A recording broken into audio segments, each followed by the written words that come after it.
तुम लोग कुत्ते हो और जो है अल्लाह करे वो जीते। कहने लगे कि नहीं, कल इमरान खान का वो है ना बाई इलेक्शन, तो मैं कहा वो तो पंजाब में, हमारा तो उससे कोई कंसर्न नहीं है। तो कहने लगे नहीं, तुम लोग कुत्ते हो और जो है अल्लाह करे वो जीते। ठीक है, वो एक PhD from Oxford, PhD for MIT की बेगम है, 2 ब्यूरोक्रेट्स की वालदा है और एक कार्डिक सर्जन और एक एनएडी की हमारी बहन पड़ी हुई है, उनकी वो है। नाना मेरे एमएनए थे 1970 में हैदराबाद से। उनकी साहबजादी हमें कह रही है 80 ईयर्स ओल्ड खातून कि तुम लोगों ने सौदा किया है। आपने कहा 35 साल पहले इसके बाद आपने उनको ज्वाइन किया था। एपीएमएसओ मैं तर्जुमान एमपीएम को कोट कर रहा हूँ, वो कहते हैं सिर्फ शाह इमाम साहब हमारे सपोर्टर थे, हमदर्द थे, वो तो आपको कारकुन मानने को तैयार थे। वो उनकी मर्जी। पहले ये बताइएगा, दूसरा ये कि क्या बुनियादी वजह बनी थी जो एमपीएम से अलग थी? देखिए, अभी जो मौजूदा राब्ता कमेटी के जितने अरकान हैं इंक्लूडिंग देयर कन्वीनियर, मैं उन सबसे सीनियर हूँ। जो 15 साल का किसी का गैप है, कोई 20 साल के बाद आया है, कोई एक शख्स बता दे कि वो मुझसे सीनियर है। अप्रैल 1986 का मैं एपीएमएसओ का हूँ और जेनवन हूँ और वाहिद इनका कारकुन है जिसने सीएसएस किया है और 25 साल नौकरी की है, इज्जत के साथ की है, अपराइट तरीके से की है। मुस्तफ़ा कमाल के ज़माने में जो आपको शहर में वो नज़र आती हैं डेवलपमेंट, तो वो उसकी डेवलपमेंट नहीं थी, वो मेरी और जावेद हनीफ साहब की एफर्ट से दिन रात काम किया। मैं कस्टम्स का ऑफिसर था, मुझे ये ज़बरदस्ती अगेंस्ट माई विशेज़ लिखे गए सिटी डिस्ट्रिक्ट गवर्नमेंट में। मेरा ऑर्डर मुशर्रफ साहब से डायरेक्ट सिटी गवर्नमेंट में करा दिया एफबीआर से, जबकि ये थ्रू इस्टेब्लिशमेंट डिवीज़न और एसएनजेडी के होता है।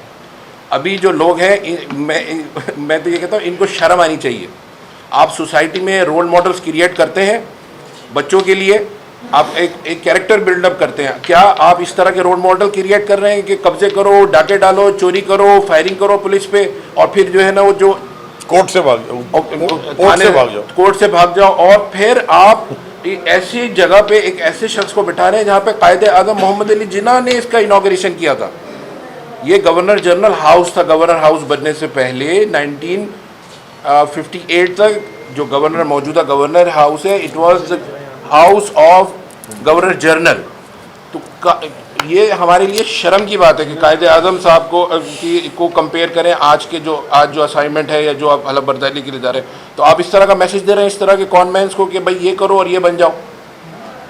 आप ये मुझे बताइए कि ये जो हल्का बंदी जो इन्होंने, जो मैंने कामरान खान साहब के शो में भी कहा था कि जो लिमिटेशन का जो नोटिफिकेशन है जिसमें गवर्नमेंट ऑफ सिंध ने जेरिमेंडरिंग की है, तो आपने ये आगे उनको क्यों नहीं दिया कि आप इसको अंडू कर दें? जरदारी साहब, हम आपका साथ देने को तैयार हैं। सेंसस है, उस पर कोई बात नहीं की, डिले हो गया 6 महीने। और मैं इनका लीगल काउंसिल हूँ डीलिमिटेशन में और काफ़ी बेहतर तरीके से हम उसको लेके गए।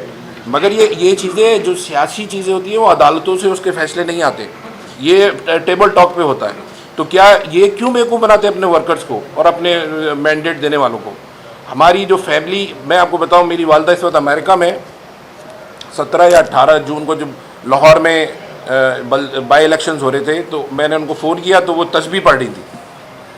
तो मैं ये समझा कि ये कोई किसी की तबीयत ख़राब हो गई है, बीमार है, तो उन्होंने मुझे इशारे से किया कि 2 घंटे बाद फ़ोन करना।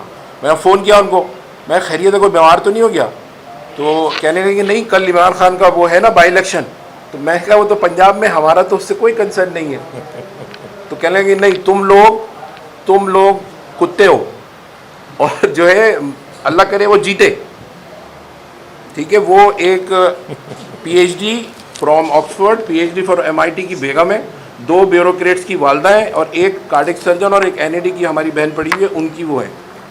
नाना मेरे एमएनए थे 1970 में हैदराबाद से। उनकी साहबजादी हमें कह रही है 80 ईयर्स ओल्ड खातून कि तुम लोगों ने सौदा किया है।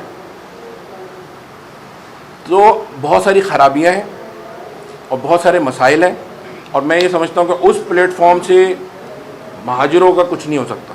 एक बात ऐड कर दूं, अगर एक बात सिर्फ एक 30 सेकंड भी नहीं, 5 सेकंड्स, अगर ये इनके नहीं थे तो इनको सेनेट का टिकट देने के लिए क्यों भाग रहे थे पीछे? ये अभी जो सेनेट इलेक्शन है, हमारे एमपीएस बैठे इनसे पूछो ना किसको। 239 में भी नॉमिनेट किया था, 245 में भी किया था। इनकी बात एनके मौन कर रही है ना सर एनके मौन कर रही है। सर एक सेकंड इनका ले लें पहले, इनकी बात उसके बाद आपकी सर सर। तो ये सवाल बनता है कि आप जिस मुशर्रफ दौर की बात कर रहे हैं, मुशर्रफ लिबास उसी दौर में गवर्नर बना था, और जब गवर्नर जिस वक्त गवर्नर बना था तो कत्ल की FIR उसके खिलाफ थी। तब तो नहीं देखिए शर्म की कोई बात नहीं थी। देखिए इंसाफ की बात करनी चाहिए। इशरत लिबास के ऊपर अगर केसेस थे तो वो झूठे केसेस थे, मैं गलत बात नहीं कहूँगा। इशरत लिबास जो है वो हमारे ज़माने में DMC के हमसे 4 साल सीनियर थे और इनका काम ये था कि गिटार बहुत अच्छा बजाते थे और गाना बहुत अच्छा गाते थे। तो ये बात आप ठीक करें। एक मिनट, हाँ मेरी गुजारिश इतनी है कि ये आपने सिंध की बात हुई, ये बात 18 से हम सुन रहे हैं कि सिंध में PTI की हुकूमत बनेगी, आप हम 12 कहते रहे, अभी भी कह रहे हैं। जब से अभी आपकी हुकूमत ख़त्म हुई अप्रैल से, इमरान खान साहब कितने बार सिंध आए? गुज़िश्ता 2.5 महीने से सिंध सैलाब ज़दा है, इस सैलाब में इमरान खान साहब कितनी बार सिंध आए? कई आपके पार्टी के सपोर्टर्स के इंतकाल कर गए, कई आपके पार्टी के सपोर्टर्स के साथ कई प्रॉब्लम्स हुए। इमरान खान साहब ने कितने लोगों से रब्ता किया, और फिर आप कह रहे हैं कि सिंध में आपकी हुकूमत बनेगी, कैसे बनेगी? सर बड़ा अच्छा, ये मैं जवाब दे चुका हूँ, आपकी गुजारिश पे दोबारा जवाब देता हूँ। देखिए 3-4 आपने सवाल किया। आपने कहा कि जी कि आप कई कह रहे हैं कि कैसे हुकूमत बनेगी क्योंकि इमरान खान साहब सिंध नहीं आ रहे और सैलाब में। देखें, मैं जब इलेक्शन लड़ा था ना 2018 का, और आप मेरे हल्के में जाके पूछ लें, इलेक्शन जब लड़ा था तो मैं इनको कहता था कि अगर ये तुम समझोगे कि मैं इलेक्शन लड़के यहाँ वापस आके बार बार बैठ के ढाबे पे चाय पीऊँगा तो इसका मतलब मेरा बड़ा फारिग टाइम है, तुम्हारा काम नहीं हो तो मुझे बताना। तो मेरे हल्के में अल्हम्दुलिल्लाह सारे नहीं हो सके, लेकिन 104 जो मेरे नीचे सईद गनी का हल्का है जो वो जीता था, वहाँ भी हमने बहुत सारे काम किए क्योंकि हमने डिस्ट्रीब्यूशन की, और अल्हम्दुलिल्लाह वहाँ पे हम आपको अगला जीत के दिखाएंगे। अब ये तो सब्जेक्टिव हो गया ना कि जीत के दिखाएंगे, मैं कह रहा हूँ वो सईद गनी भी कहेगा, वो भी दोबारा जीतेगा। जहाँ तक आपने बात की, देखें मैं आपको बताता हूँ यहाँ पे तो सिंध, अंदरूनी सिंध में हो रहा गया, और ये हमने कई दफ़ा देखा। जब जाके खान साहब जाए, उनके साथ खड़े हुए लोग नजर आए, बड़े सारे लोग जिनके पास इतनी ताकत नहीं है क्योंकि बहुत हेवीली ट्राइबल ओरिएंटेड सिस्टम है, जो वो उसके साथ बाद जो लोगों के साथ वो करते हैं, पुलिस और DCs और स्टेट स्पॉन्सर्ड टेररिज्म जो करते हैं। अभी भी देखे ना, दादू में 400 आदमी पे FIR काट दी। क्या थी कि वो कर रहे थे पानी के खिलाफ, पानी की किल्लत पे एहतजाज, 2 लोगों का नाम लेकर 400 लग दिए। अब जो कैंडिडेट खड़ा हुआ लोकल बॉडीज में, उस पर ATA की FIR कटी हुई है, उसको ढाउडा के बंद करें। अब अच्छा, हमारे बहुत सारे अमान काजी नवाब शाह में इधर उधर अटैक उनकी गाड़ियों पे करते हैं, FIR ATC की उन पर काट देते हैं।